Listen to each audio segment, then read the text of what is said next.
All right, good morning, guys. It's Cody here at the Bar 7 Ranch. I'm sitting in the Ranger waiting on Clancy to get through getting dressed and ready to go for the morning. We're getting a late start. We've had lots of stuff going on for the last few months with football and all that kind of stuff, getting up and leaving early. And so we kind of slept in an extra hour or so this morning. So we just got through eating breakfast and we're fixing to get started for the day. We've got a couple of projects to work on today. We're going to build a portable livestock guardian dog feeder. So most of the time we keep our sheep here around the house pretty close. There comes old Clancy. And but we've got them moved up to some pastures that are further away from the house, and we want to be able to leave our feeder up there so that the dogs aren't coming back to the barn to eat like they do right now. I'll show you that, and then we're going to head up there and check the sheep real quick and we'll get our feeding done here around the barn, and then we're going to go check the sheep. And then we're going to come back and get in the shop and get started on this feeder. So y'all stay tuned, and hopefully you'll learn something from this, take something from it. Oh, this is Izzy. Say hi, Izzy. Izzy. Izzy's let's see here. Izzy's an Australian Shepherd. Oh, there's the little black rat, Nala. And then old black pepper over there. So, all right, guys. Thanks for coming along with us, and we'll see you on the flip side. Hey guys, it is Saturday and we are shopping. So I have my Meemaw here with us. Say hi. This is my grandmother, and then Kylie back there, but she's pouting. She doesn't want to be on video. And we've been shopping. It's like Christmas, what is it called? Christmas open house in our town. So we've been doing all the local shopping and looking around at all the local shops. And now we're trying to decide where to eat lunch at or what to do next. So anyways, the boys are home. They're supposed to be videoing and doing some cool stuff today. So y'all stay tuned. All right, so we made it out to the barn here. Do our morning feeding out here. So Clancy's gonna take care of old Lefty, the Angora billy goat there. And is that Thelma? Is that what you call her? Angora nanny. And then over here he's got two Angora kids. These are going to be goats that he shows at the county fair this year in January. So here's our current dog feeder. This is just a self feeder. I think you picked that up at Tractor Supply or something. That's what all the dogs eat out of. The little black rat over there, and then these two Australian Shepherds, and the livestock guardian dogs also eat out of there when the sheep, excuse me, are in this pasture right over here on the other side of the barn. Let's get a better shot of this. Maybe the sun won't be too bright, but so whenever the sheep are in this pasture right here, and there's another pasture right on the other side of the fence there, that's all real close to the house, I don't mind them coming up here and eating. And that's where we've kept the sheep for the last year or two. But this grass has gotten pretty short, so we had to move them up into a little 35-acre trap up closer to our cow working lots, and because there's some grass in there that's grown up, and I'm going to graze it down. So I don't want my dogs coming from up there all the way up here to eat, and then they'll want to lay around and take a nap before they go back, because that leaves the sheep unprotected. So we're going to build a portable sled with one of those automatic dog feeders on there, those self feeders in it, that the dogs can get into and eat, but the sheep can't get into.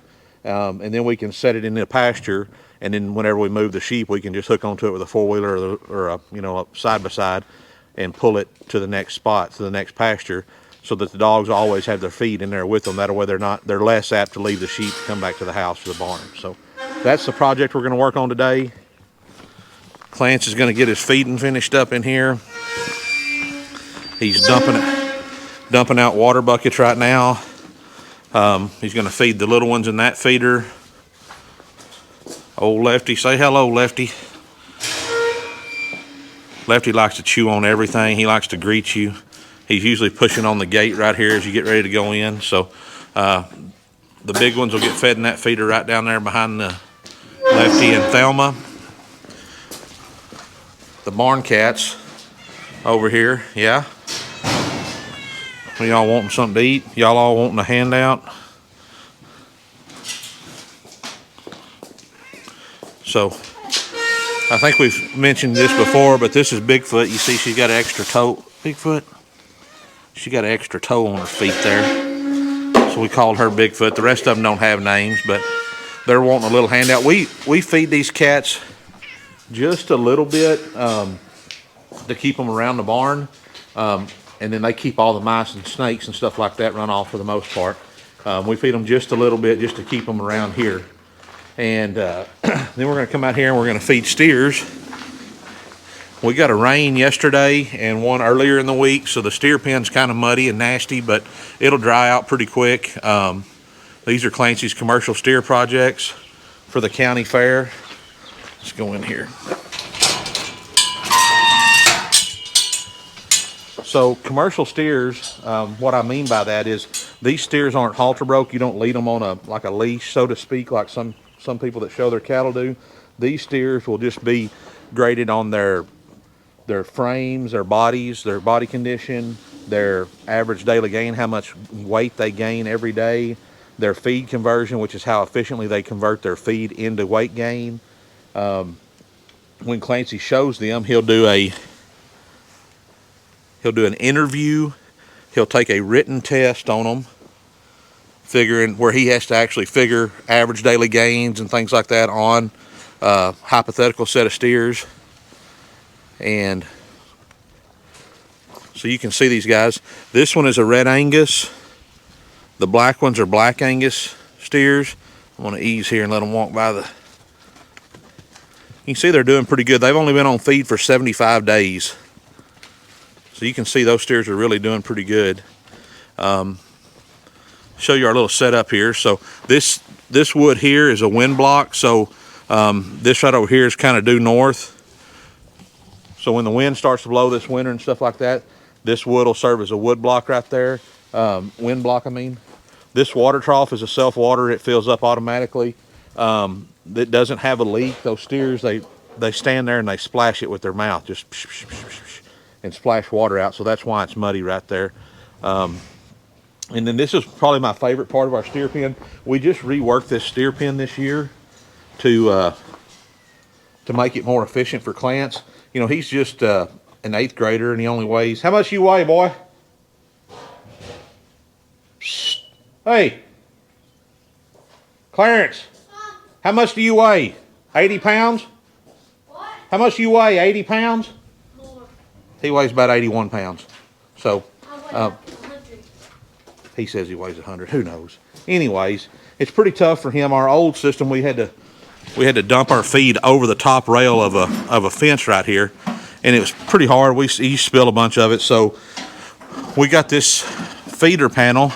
This is from Metro Gate. I'll have Erica put a link down in the description there where you can find out where to get you one. So, and the feeder came from Metro Gate also in Paris, Texas. So the steers can walk up, stick their head through these holes right here, and then eat out of the feeder down there. So plus it makes it easier for Clance. He doesn't spill near as much corn because he just has to carry it a little ways and then dump it straight in there. So these steers right now, they're eating about 25 to 30 pounds of whole corn a day right now.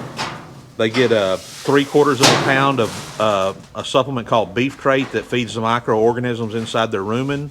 Cow has 4 stomachs. The rumen is the largest of them, and it feeds those microorganisms, which in turn breaks down food and feeds the calf. So they get 3/4 of a pound of that. It's called beef trait, and then they get about a pound a piece a day of some coastal hay that we've got here. So that's the morning feeding routine. We're about finished up. Clance doesn't like much. Then we're going to head up and check the sheep and then get in the shop and get to work. So here's the way we do our feeding. So we put the corn in first, and then this is the beef trait, these little pellets. They go in next, and then the hay on top. And the reason we do that is if you put the hay on the bottom, the cattle really want the hay, and if you put it on the bottom, they come up, and when they grab the hay and pull up on it, they'll throw a bunch of corn and stuff out on the ground, which they still spill a little. That's not much, but they spill a little. Hang on, Bub. Don't close it yet. Because I don't close it yet, please. So that's how we do that. So Clance is up here checking. This is our feed trailer. This is our feed trailer. It's made by Hooten, H-O-O-T-E-N. It holds about 5,000 pounds of whole corn. And Clancy's went up there right quick. So show the people how much corn's in there.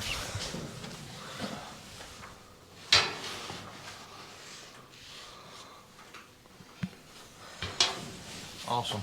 So what we do here is, the way you can see there, you know, it's got this spout right here that you can open. And it runs the corn. So it's just a gravity feed system. Just a little bumper pull trailer. Like I said, it holds about 5,000 pounds. How much corn was in it? We need to get some this weekend? Probably. Okay. So we don't want these calves to go a single day without feed. We always want feed left in that feeder for them. That way we know they can eat all they want whenever they want. So we'll probably need to see about going and getting with our farmer friend and buying some corn from him this weekend if he's got time to fill it up for us. So so that's our feed trailer and how it works. All right, guys, we're just pulling up out here in the pasture. The sheep are milling around out here.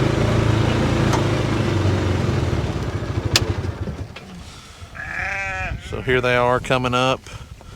There's old Ruby. She's a Beefmaster Red Angus cross heifer that was orphaned by her mother, and we raised her on a bottle, and the kids did. Now she's just a big pet.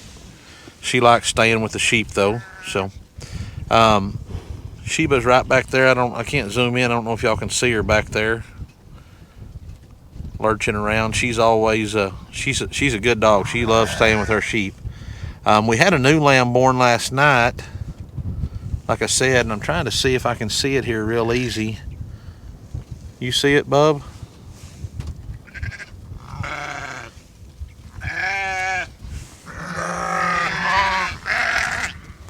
These things are always looking for a handout.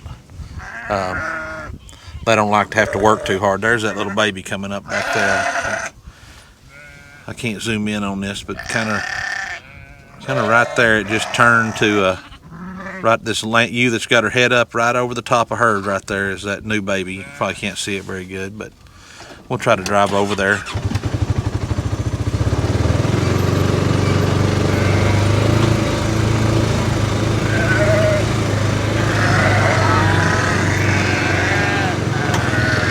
There's the new baby. Kind of ran around there. So we're gonna get out of them, let them.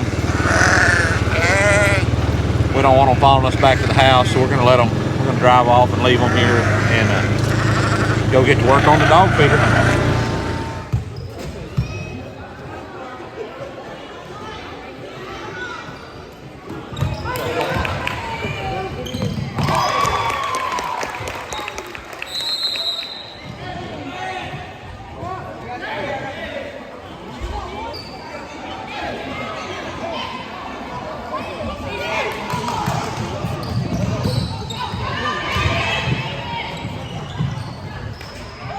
Seriously.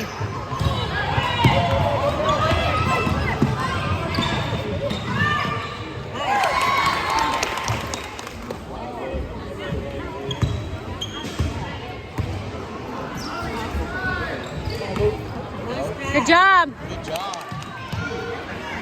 Aren't you, Clancy?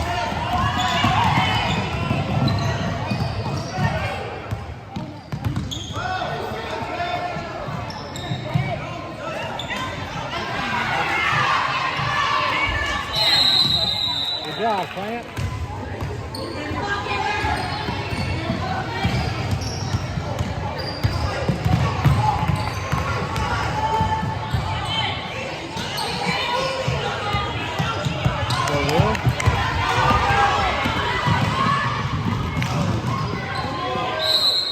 He ain't got no hair.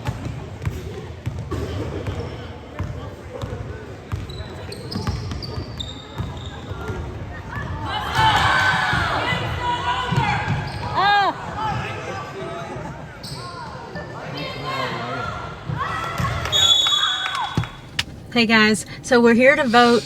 Cody and I came and voted earlier, but Kylie couldn't come because she was getting a haircut. But she is here to vote for her first time because she's 18 now, and she's nervous. So I'm gonna walk in with her.